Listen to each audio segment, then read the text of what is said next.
अस्सलाम वालेकुम रहमतुल्लाहि व बरकातहू। जी अल्हम्दुलिल्लाह आज 14वें रोज़े की सहरी का इंतज़ाम किया जा रहा है। माशाल्लाह जामिया मस्जिद रियादतुल्लाह किनार पॉइंट के ज़ेर एहतमाम और माशाल्लाह राना साहब की क़यादत में और हमारे ये एक दोस्त आए हैं। आज ही इन्होंने हमारे इस ग्रुप को ज्वाइन किया। जी राना साहब, आज हमारे एक बहुत प्यारे दोस्त जनाब जुनैद साहब आए हैं और इंशाल्लाह ताला इन्होंने हमारे साथ कहा है कि हम भी इस टीम का हिस्सा बनेंगे और इस शहरी छोटी सी शहरी को एक बहुत बड़ी शहरी बनाएंगे। राना साहब प्लान क्या है?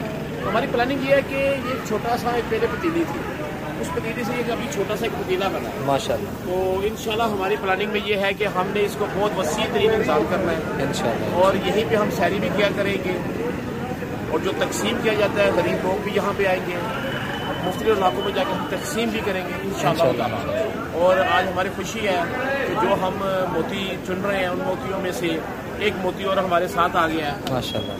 जुनैद साहब आप कुछ कहेंगे? माशाल्लाह इंशाल्लाह जी।